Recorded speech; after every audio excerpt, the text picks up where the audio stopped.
Hello everyone, welcome to my channel learn physics slowly. আজকে তোমাদের দ্বাদশ শ্রেণী পদার্থবিদ্যার ধারকত্ব অধ্যায়ের বহু বিকল্প ভিত্তিক প্রশ্ন এমসিকিউ নিয়ে আলোচনা করব। তার আগে একটা রিকোয়েস্ট যে তোমরা এমসিকিউ ভিডিওটি দেখার আগে অবশ্যই অধ্যায়টি ভালো করে পড়বে, নাহলে কিন্তু এই কোশ্চেনগুলো বুঝতে পারবে না, কারণ এগুলো শর্ট কোশ্চেন। বেসিক তোমাদের কিন্তু কনসেপ্টটা ক্লিয়ার হবে না যদি আগে থেকে থরলি না পড়ো। তাহলে আজকে শুরু করছি। তাহলে ফার্স্ট অঙ্কটা দেখো কি বলছে, যে ধারকত্বের একক হলো পিকোফ্যারাড, কুলম, মাইক্রোভোল্ট ও রোস্টেড। তাহলে এখান থেকে আমরা দেখতে পাচ্ছি যে এখানে যেহেতু ফ্যারাড দেওয়া আছে, তার মানে এটাই নিশ্চয়ই ধারকত্বের একক, কারণ ধারকত্বের বিভিন্ন একক আছে, মাইক্রো ফ্যারাড আছে, পিকো ফ্যারাড আছে, তাই এখানে অপশানই হচ্ছে সঠিক। তারপরে 2 নম্বর কোশ্চেনে দেখো, একই ব্যাসের একটি নিরেট গোলক ও একটি ফাঁপা গোলককে একই বিভাবে আহিত করা হলো, ফলে ফাঁপা গোলকে আধান বেশি হবে, উভয়ের আধান একই থাকবে, কেবলমাত্র ফাঁপা গোলকে আধান থাকবে না নিরেট গোলকে বেশি আধান থাকবে। তাহলে এখান থেকে তোমরা একটা কনসেপ্ট জানো যে একই ব্যাস যেহেতু বলেছে, তাই প্রত্যেকটি নিরেট এবং ফাঁপাগুলোকে ব্যাসার্ধ সমান। এবং আমরা আরেকটা কথাও জানি যে আধান সবসময় কোনো গোলকের বাইরে পৃষ্ঠে এক্সিস্ট করে, ঠিক তো? তাহলে এখানে যেহেতু সমান ব্যাসের বা ব্যাসার্ধে বলা হয়েছে, গোলকটি ফাঁপা কি নিরেট এটা কোনো ম্যাটার করে না, কারণ আধান যেহেতু ভেতরে থাকছে না, আধান সবসময় বাইরের পৃষ্ঠে থাকছে, তাই প্রত্যেকটা গোলকের ক্ষেত্রে আধান একই থাকবে, অর্থাৎ অপশান বি হচ্ছে তোমাদের সঠিক। 3 নম্বর কোশ্চেনটা দেখো, যে কোনো পরিবাহী গোলকের ব্যাসার্ধ 1 মিটার হলে ফ্যারাড এককে তার ধারকত্ব কত হবে? তাহলে এখান থেকে দেখো আর ইকালস টু 1 মিটার দেওয়া আছে। তাহলে ধারকত্বর ফর্মুলা জানি 4πε0 ইন্টু আর। 4πε0 মান 1/9 ইন্টু 10⁹, আর এর মান কত 1। এখান থেকে তোমাদের আসছে 1.1 ইন্টু 10⁻10 ফ্যারাড, ঠিক আছে? এরপর 4 নম্বর অঙ্কটা দেখো কি বলছে, যে একটি গোলাকার তরল বিন্দু ধারকত্ব 1 মাইক্রোফ্যারাড, বিন্দুটি ভেঙে 8টি সমান ব্যাসার্ধের তরল বিন্দুতে পরিণত হলো, প্রতিটি তরল বিন্দু ধারকত্ব কত হবে? তাহলে এটা করা যাক অঙ্কটা। এটা হচ্ছে 4 নম্বর কোশ্চেন। তাহলে প্রতিটি তরল বিন্দু ধারকত্ব দেওয়া আছে 1 মাইক্রোফ্যারাড, তার মানে আর ইকুয়ালস টু 1 মাইক্রোফ্যারাড, কারণ আমরা জানি যে কোনো পরিবাহী গোলকের ব্যাসার্ধ সমান হচ্ছে কি, পরিবাহীর ব্যাসার্ধ সমান ধারকত্ব সি। এটা তোমরা পড়েছো। তাহলে এবার এখান থেকে আমরা কী করবো, 8টি ভেঙে, তাহলে মনে করছি বড় যে তরলবিন্দু ছিল তার ব্যাসার্ধ স্মল ক্যাপিটাল আর, তাহলে তার আয়তন 4/3 আর কিউব সমান 8 ইন্টু যে ছোটো ছোটো বিন্দুতে ভেঙে গেল তাদের প্রত্যেকটি ব্যাসার্ধ মনে করছি স্মল আর, তাহলে আয়তন হচ্ছে 8 ইন্টু 4, এদের আয়তন সমান হবে। তাহলে এখান থেকে আমরা এখানে আর এর হোল কিউব সমান 2r এর হোল কিউব। তাহলে এখান থেকে আর সমান তোমাদের আসছে 2 ইন্টু আর, বা স্মল আর সমান আসছে r/2। এবার তোমাদের আর এর মান দেওয়া আছে কত, 1 মাইক্রোফ্যারাড /2। তাহলে এই আরটা আবার কি, এই আরটা যেহেতু ব্যাসার্ধ, এটা আবার কি ধারকত্বকে সূচিত করছে। তাহলে প্রতিটি বিন্দুর ধারকত্ব সি সমান আর সমান হাফ মাইক্রোফ্যারাড। এখানে তোমাদের অপশান এ হচ্ছে সঠিক। অঙ্কটা দেখে নাও, ঠিক আছে? এরপর 5 নম্বর অঙ্কটি দেখো যে কী বলছে, 64টি বিন্দু মিলিত হয়ে একটি বড় বিন্দু তৈরি করলো, যদি প্রতিটি বিন্দুর ধারকত্ব সি, বিভব ভি এবং আধান কিউ হয়, তবে বড় বিন্দু ধারকত্ব কত হবে? বড় বিন্দু ধারকত্ব কত হবে? তাই এখানে তোমাদের অপশান দেওয়া আছে কি, বি অর্থাৎ 4 সি। তাহলে এটা কী করে হচ্ছে আমরা করি ক্যালকুলেট।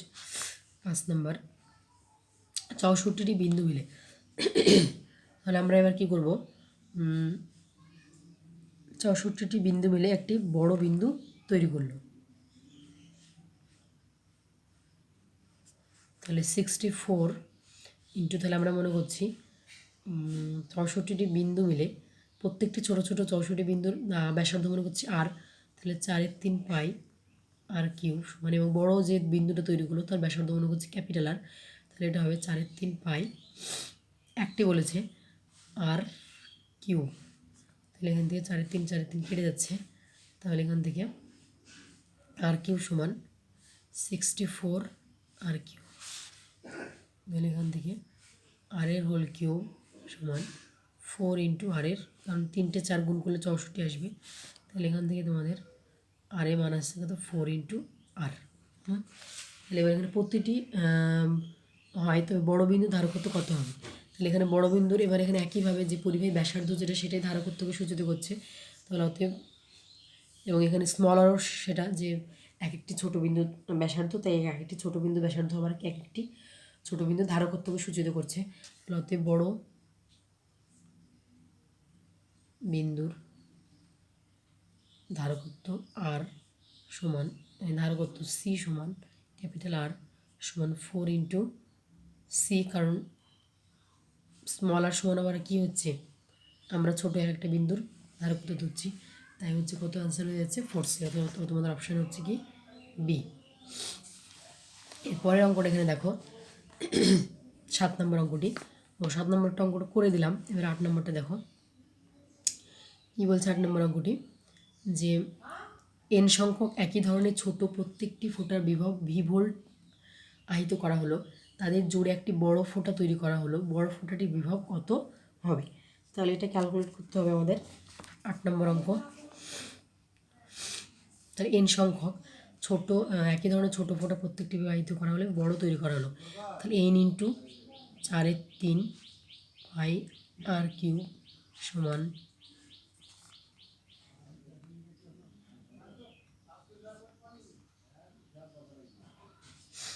4/3 পাই,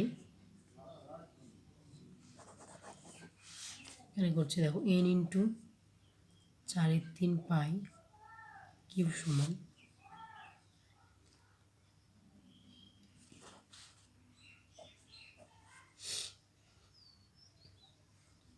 আর কিউ সমান এন ইন্টু আর কিউ। আর সমান আসছে তোমার ইন্টু দি পাওয়ার 1/3 ইন্টু আর। ওকে, তাহলে আর এর মান তোমাদের আসলো ইন্টু দি পাওয়ার 1/3 ইন্টু আর। তাহলে এটাই হচ্ছে কি বড় বিন্দু ধারকত্ব সি সমান ইন্টু দি পাওয়ার 1/3 ইন্টু আর। এবার হচ্ছে আমরা কি করব যে প্রত্যেকটি ছোট বিন্দুর ব্যাসার্ধ হচ্ছে কত আর। ওকে, তাহলে এটাই হচ্ছে কি ধারকত্ব মনে করছি C1। তাহলে প্রত্যেকটি ছোট বিন্দুর আধান হচ্ছে কত হবে Q equals to C1 into V দেওয়া আছে তোমাদের, ভি বিভলটা আহিত করা হচ্ছে। তাহলে এখানে কিউ এর মান হচ্ছে কত ভি ইন্টু আর, বুঝে গেল। তাহলে এবার বড় ফোঁটার বিভব, বড় ফোঁটার আধান ক্যাপিটাল কিউ সমান হচ্ছে কী হবে তাহলে এন ইন্টু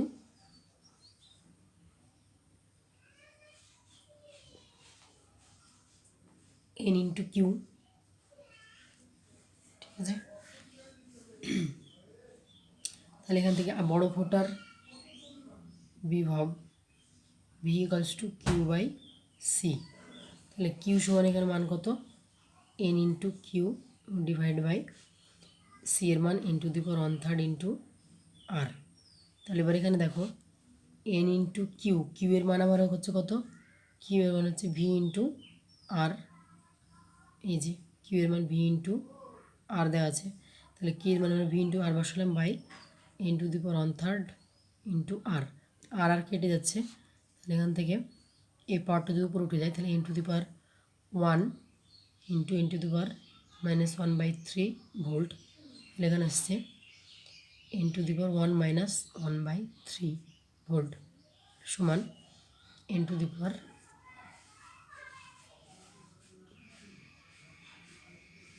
3 - 1/2 এই 3 ভোল্ট সমান into the power 2/3 into volt.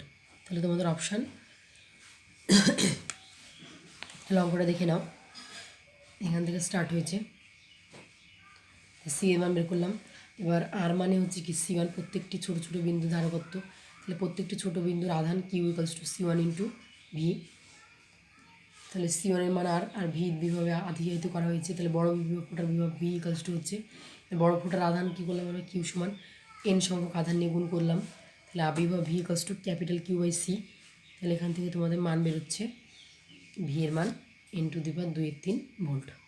বুঝে গেল? এরপর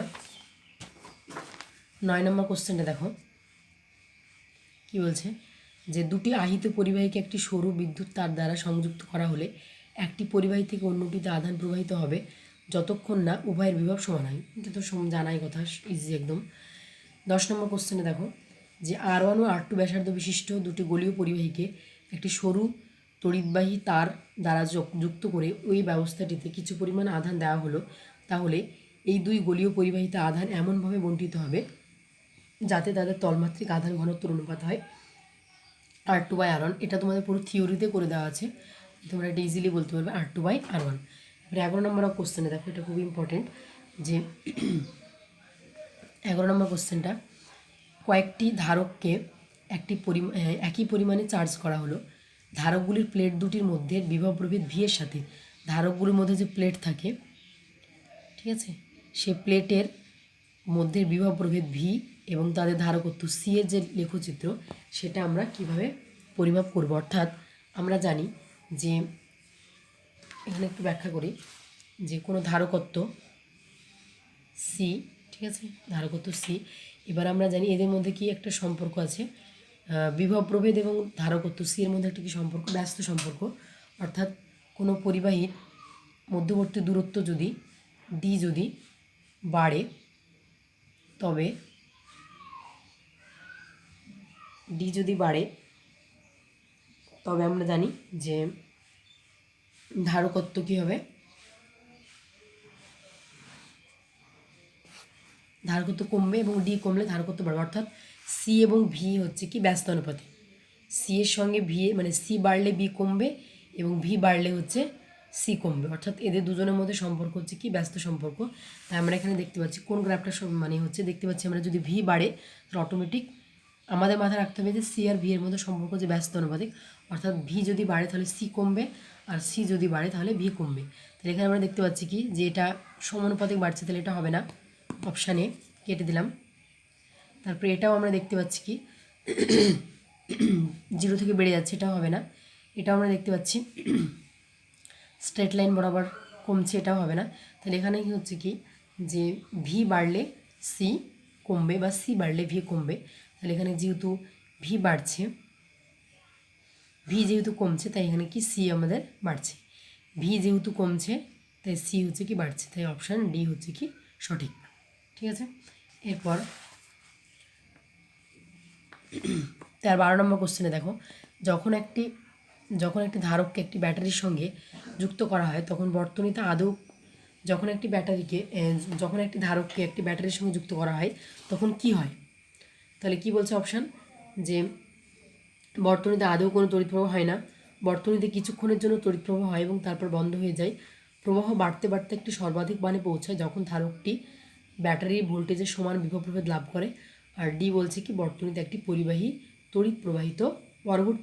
তড়িৎ প্রবাহিত হয়। তাহলে তোমাদের এখানে অপশান বি বলছে কারেক্ট, যে বর্তনীতে কিছুক্ষণের জন্য তড়িৎ প্রবাহ হয় এবং তারপর প্রবাহ বন্ধ হয়ে যায়। তাহলে কারণ একটি ব্যাটারির তো সাপ্লাই বা ব্যাটারির তো আধান সংগ্রহ আলটিমেট না, তাই না? তাহলে এখানে একটি ধারক সিকে যদি আমরা একটি ব্যাটারির সঙ্গে যুক্ত করি, ভি ভোল্টের ব্যাটারি সি, তাহলে এখান থেকে আধান ক্রমশ যাচ্ছে, এখানে গিয়ে জমা হচ্ছে প্লাস আধান, এখানে গিয়ে জমা হচ্ছে মাইনাস আধান। তাহলে কী হচ্ছে, প্লাস থেকে মাইনাসের দিকে কী হচ্ছে, কারেন্ট প্রবাহিত হচ্ছে।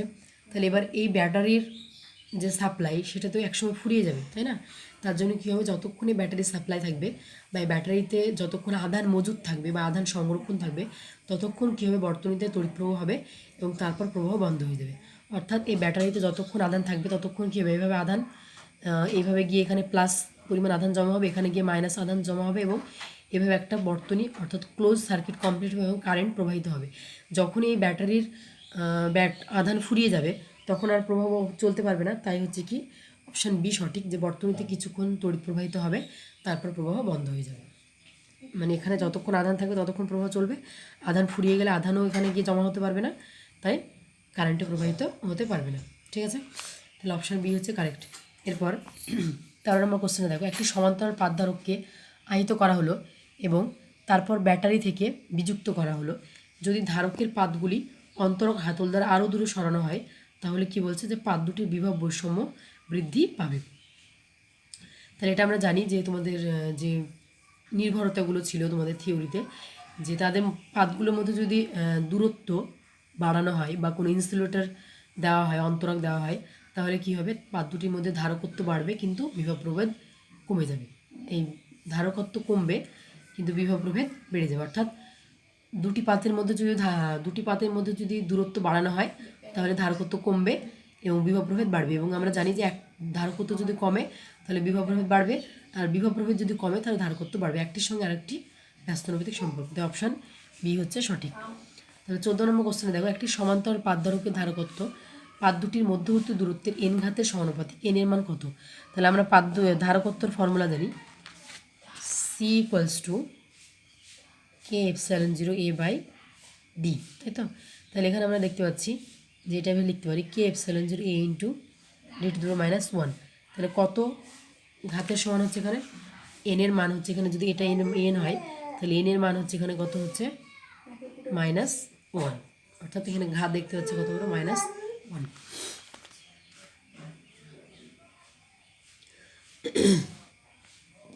তারপর 15 নম্বর কোশ্চেনে দেখো কি বলছে, যে একটি সমান্তরাল পাতধারকের ধারকত্ব নির্ভর করে পাত দুটির বেধের ওপর, পাত দুটিতে আধানের উপর, পাত দুটির মধ্যবর্তী বিভব পার্থক্যের উপর আর পাত দুটির মধ্যবর্তী দূরত্বের উপর। তাহলে আমরা জানি যে পাতধারকের ধারকত্ব নির্ভর করে পাত দুটির মধ্যবর্তী দূরত্বের উপর, অর্থাৎ দূরত্ব যত বাড়বে ধারকত্ব তত কমবে এবং দূরত্ব যত কমবে ধারকত্ব তত বাড়বে। ওকে, এরপর 16 নম্বর কোশ্চেনে দেখো, একটি সমান্তরাল পাতধারকের পাত দুটির ব্যবধান ডি, এদের সমান ক্ষেত্রফল বিশিষ্ট D/2 বেধের একটি ধাতব টুকরোকে পাত দুটির মধ্যে ঢুকিয়ে দেওয়া হলো। ধাতব পাত ঢোকানোর পরে এবং আগে ধারকত্বের অনুপাত কত হবে? তাহলে এটা একদম ইজি, তোমরা ইকুয়েশনটা জানলেই পারবে। তাহলে 16 নম্বর কোশ্চেন, যখন পাত দুটির মধ্যে দূরত্ব ডি ছিল, ঠিক আছে, এবং মনে করছি ক্ষেত্রফল এ ছিল, তাহলে ধারকত্ব C1 সমান কত হবে, K epsilon 0 A by D.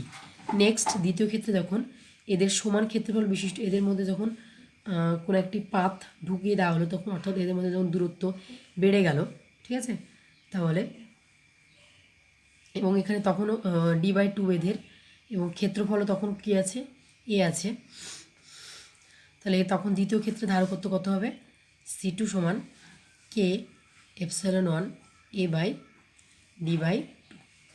তাহলে আমরা করব কি, C1 বাই C2 সমান K epsilon 0 A by D into 2 K epsilon 0 A by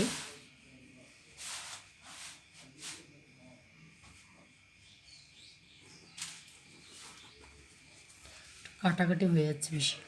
তাহলে এখানে C2 সমান আমরা লিখছি 2 K epsilon 0 A by D. তাহলে C1 বাই C2 সমান হচ্ছে K epsilon 0 A by D into D by 2 K epsilon 0 A. তাহলে ডিডি কেটে গেল, তাহলে এখান থেকে C1 বাই C2 সমান আসছে তোমাদের হাফ। অর্থাৎ তোমাদের অপশান পাত ঢোকানোর আগে পরে ও পাত ঢোকানোর আগে, অর্থাৎ তাহলে তোমাদের ঠিকই দেওয়া আছে, পাত ঢোকানোর পরে হচ্ছে ধারকত্ব C2 আর পাত ঢোকানোর আগে ধারকত্ব হচ্ছে কত, C1। তাহলে এখানে C1 বাই C2 সমান 1/2 বা C2 বাই C1 সমান হচ্ছে 2/1 সমান হচ্ছে 2:1, মানে পাত ঢোকানোর পরে বা পাত ঢোকানোর আগে বলেছি, পাত ঢোকানোর পরে ধারকত্ব C2, পাত ঢোকানোর আগে ধারকত্ব C1। ওকে, তাহলে এখানে অপশান তোমাদের এ হচ্ছে সঠিক। তাহলে এখানে অঙ্কটা দেখে নাও, প্রথমে যখন ডি ছিল তখন ধারকত্ব কে এপসাইলন 0 এ বাই ডি, যখন d/2 বেধের ফলক প্রকাশ করানো হচ্ছে তখন C2 সমান হচ্ছে কে এপসাইলন 0 a/d/2, 2টা উপরে উঠে আসলো, তাহলে 2k এপসাইলন 0 a/d, তাহলে C1/C2 এখান থেকে আসছে হাফ। এবার C2/C1 বের করতে বলেছে, তাহলে এখান থেকে আসছে 2:1। ঠিক আছে, এরপর 17 নম্বর অঙ্কটা দেখো।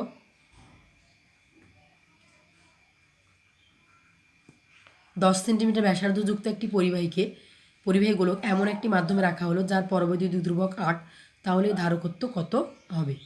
ঠিক আছে, তাহলে এই ধারকত্ব কত হবে? আমরা জানি কে ধারকত্বের ফর্মুলা C= হচ্ছে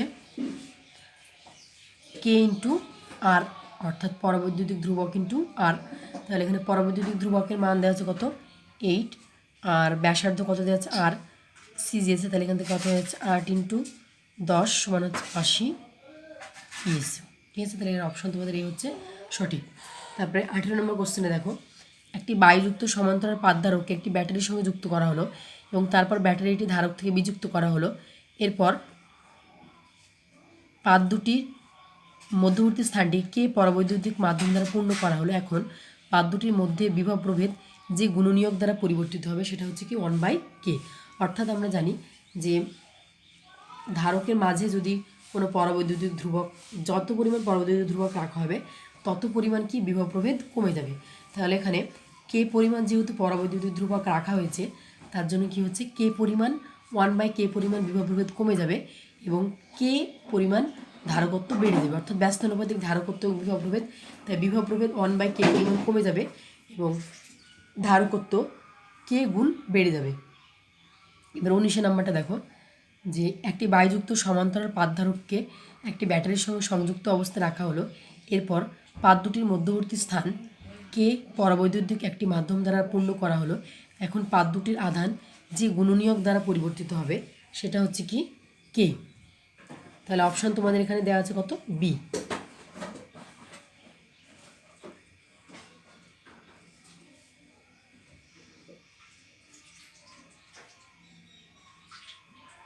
অর্থাৎ আমরা যে রিলেশন জানি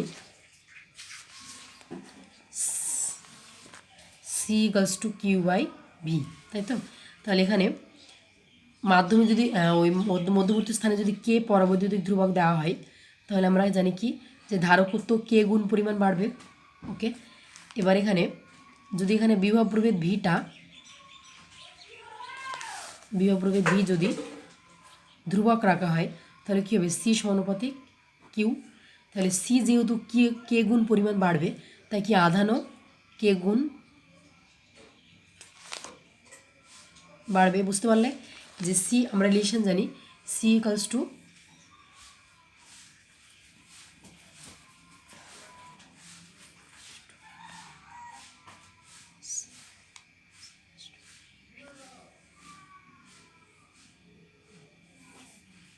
এখানে এখানে ভুল বললাম, C= হচ্ছে কি Q/, আমি ভুল লিখেছি ফর্মুলা, C=Q/V।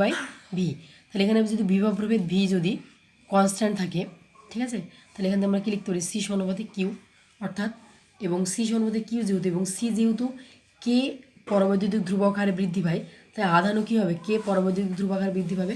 তাই তোমাদের অপশন এখানে কী হবে? বি হবে। বুঝতে পারলে?